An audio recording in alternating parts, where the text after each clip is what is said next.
अस्सलाम वालेकुम जी, मैं हूं फैसल अब्बास। 22 अगस्त जुमे का रोज़ है और एक बड़ी गिरफ्तारी इस वक्त पंजाब पुलिस के गले पड़ चुकी है। और बड़ी गिरफ्तारी के अंदर पंजाब पुलिस ने एक बड़ा भंड मारा है। और उसी के साथ ही इस्लामाबाद हाई कोर्ट के दलेर जज जस्टिस सरदार एजाज इसाक खान साहब के खिलाफ एक रेफरेंस दायर हुआ है। और उस रेफरेंस की बुनियाद पर क्या जस्टिस सरदार एजाज इसाक खान साहब को बरतरफ किया जा सकता है, या फिर उस रेफरेंस की हैसियत क्या है, कितनी वैल्यू है उस रेफरेंस की, वो आपके सामने रखेंगे। और फिर उसके बाद नाजरीन, जो आर्मी चीफ की ब्रसेल्स में सुहेल बड़ाई साहब के साथ मुलाकात थी, उस मुलाकात का भांडा फूट चुका है और उस मुलाकात में जो बारीक वारदात डाली गई थी वो भी पकड़ी गई है। सबसे पहले तो जी बात करते हैं अलीमा खान साहिबा के बेटे को गुज़िश्ता रात गिरफ्तार किया गया। उसकी तफसीलात में बताने से पहले आपको ये खबर दे दूं, अभी थोड़ी देर पहले ये खबर सामने आई है कि अलीमा खान साहिबा के दूसरे बेटे को भी अगवा कर लिया गया है। पहले शहराज को गिरफ्तार किया गया था, गिरफ्तार नहीं अगवा किया गया था गुज़िश्ता रोज़, यानी कि अब से 24 घंटे पहले। उसके बाद अभी 5 मिनट पहले ये खबर सामने आई है, जब ये मैं वीडियो रिकॉर्ड कर रहा हूँ तो खबर ये सामने आई है कि जनाब जो शेर शाह हैं उनको भी, अलीमा खानम साहिबा के दूसरे बेटे हैं, उनको भी अगवा कर लिया गया है।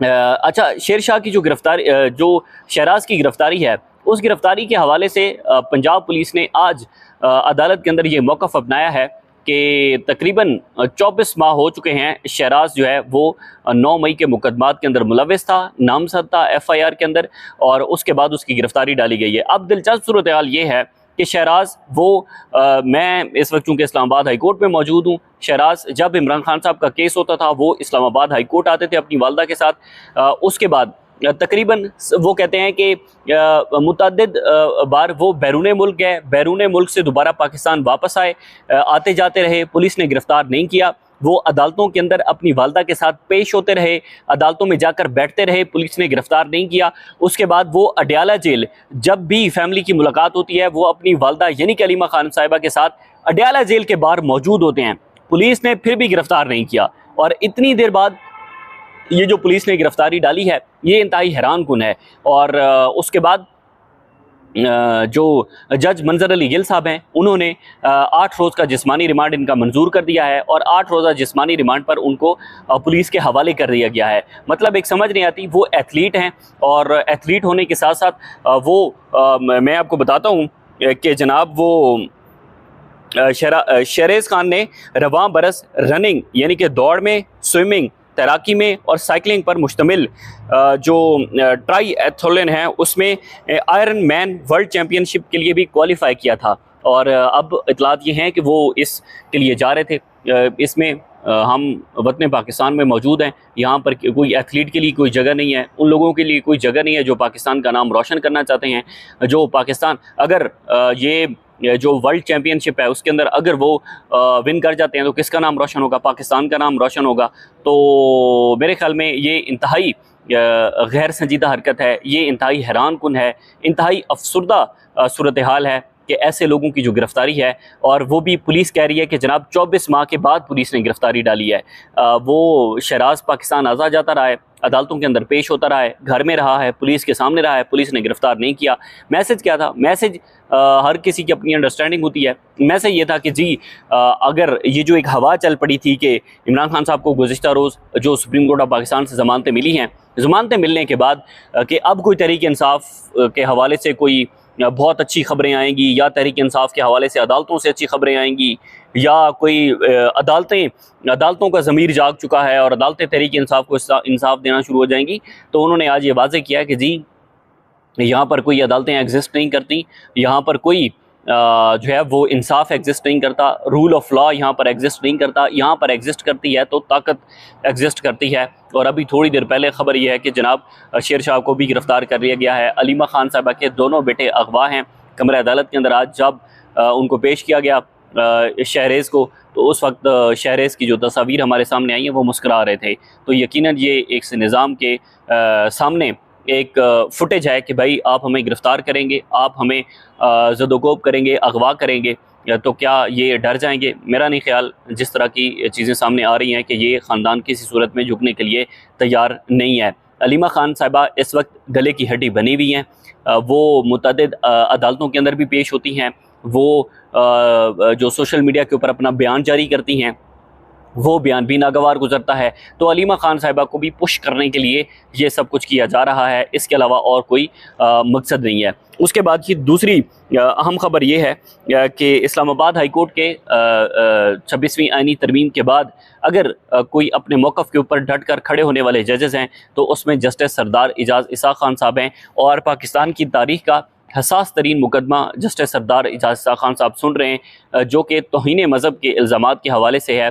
और उसमें तौहीन मज़हब के इल्ज़ामात के केसेस के अंदर जस्टिस सरदार इजाज़ इसाक़ खान साहब ने वफाकी हुकूमत को कमीशन बनाने के लिए लिखा हुआ है कि वफाकी हुकूमत कमीशन बनाए, और वफाकी हुकूमत उसके ऊपर कमीशन बनाएगी तो कम अज़ कम ये जो हनी ट्रैप जिस तरह की एलिगेशंस हैं, हनी ट्रैप करके और जो मुल्ज़िम कहते हैं, और उसके बाद जो FIA है, FIA का जो मौक़िफ़ है, तो उन सारी चीज़ों को मद्देनज़र रखते हुए जब कमीशन बनेगा तो कमीशन दूध का दूध और पानी का पानी कर देगा। कमीशन बता देगा कि जी कौन मुलव्वस है, कौन सी ताकतवर शख्सियात इसके अंदर मुलव्वस हैं, लेकिन वो कमीशन नहीं बनाया गया। जस्टिस सरदार इजाज़ इसाक़ खान साहब के ख़िलाफ़ माहौल गर्म है। एक रेफरेंस दायर हुआ है जनाब, रेफरेंस दायर हुआ है, और रेफरेंस तहफ़्फ़ुज़ नामूस रिसालत के जनरल सेक्रेटरी हाफिज़ एहतशाम ने दायर किया है। मतलब ऐसे लोग तहफ़्फ़ुज़ नामूस रिसालत के तहफ़्फ़ुज़ में आते हैं और उन्होंने ऐसे जज के ख़िलाफ़ रेफरेंस दायर किया है। रेफरेंस में जस्टिस सरदार इजाज़ इसाक़ पर मिसकंडक्ट के इल्ज़ामात लगाए गए हैं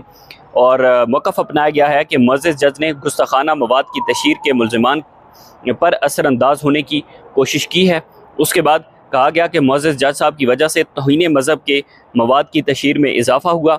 मुअज़्ज़ज़ जज ने 295C को मुतनाज़ बनाने की कोशिश की, हालांकि रियलिटी इससे बिल्कुल मुख्तलिफ है। जस्टिस सरदार इजाज़ इसाक़ खान साहब इस हसास तरीन मुकदमे के अंदर वो चाहते हैं कि कमीशन बने, दूध का दूध और पानी का पानी हो, और चीज़ें जो है वो खुलकर सामने आ जाएँ कि अगर कहीं पर ऐसे मवाद की जो तौहीन आमेज़ मवाद है उसकी तशहीर कहीं पर हो रही है, तो जस्टिस सरदार इजाज़ इसाक़ खान साहब कहते हैं कि ये कमीशन बने, पता चले कि व्हाट्सएप ग्रुप के अंदर कौन ऐड करता है। ये जब चीज़ें व्हाट्सएप ग्रुप्स में सामने आती हैं और फिर उसके पीछे जो ताकतवर शख्सियात हैं वो भी गिरफ्त में आएँ, लेकिन ज़ाहिर है ये निज़ाम किसी सूरत में इन जजेस को सुनने के लिए तैयार नहीं है।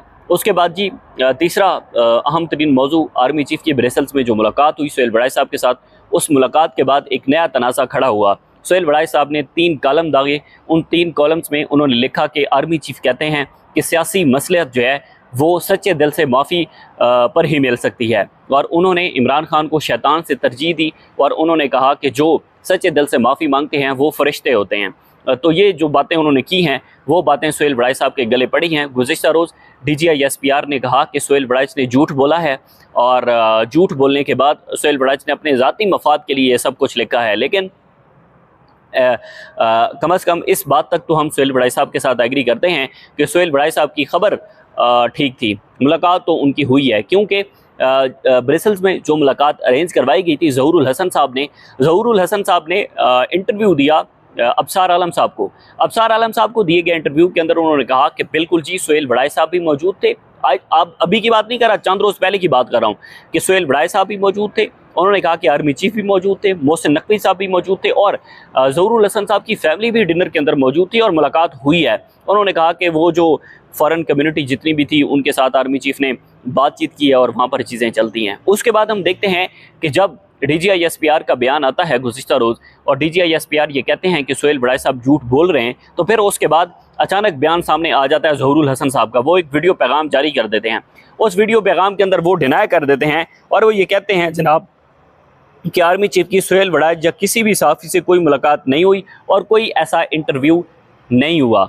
यहाँ से आप अंदाज़ा लगा सकते हैं कि जो बारीक वारदात थी वो यहीं से पकड़ी जाती है कि पहले आपने ज़हूरुल हसन साहब ने कहा कि मुलाकात हुई है, जब चीज़ें गले पड़ी तो बाद में ज़हूरुल हसन साहब मुकर गए, उन्होंने कहा जी कोई मुलाकात नहीं हुई, क्योंकि सोशल मीडिया ने सुहेल बड़ाई साहब के कॉलम के ऊपर जो अपनी कमेंट्री की है, सोशल मीडिया ने माफ़ी के ऊपर जो अपनी और अवाम पाकिस्तान ने अपना जो मुद्दा माफ़ी के ऊपर सामने रखा है, उसके बाद फिर वज़ाती बयान भी जारी करना पड़ा है और सुहेल बड़ाई साहब झूठे भी करार पाए हैं। तो मेरे ख्याल में सुहेल बड़ाई साहब जैसे जो सहाफ़ी हैं, सीनियर हैं, इसमें कोई दो राय नहीं है, लेकिन जब वो इन इदारों के हाथों इस्तेमाल होते हैं तो फिर ज़ाहिर है ये बड़ा हैरान गुन है। और सुहेल बड़ाई साहब से हमारे जो जूनियर कुछ सहाफ़ी हैं जो कि आजकल मुक़्तदिरा की बातें करते हैं, उनको भी सीखना चाहिए कि सुहेल बड़ाई साहब अगर इस्तेमाल हो सकते हैं तो बड़े बड़े इस्तेमाल हो सकते हैं।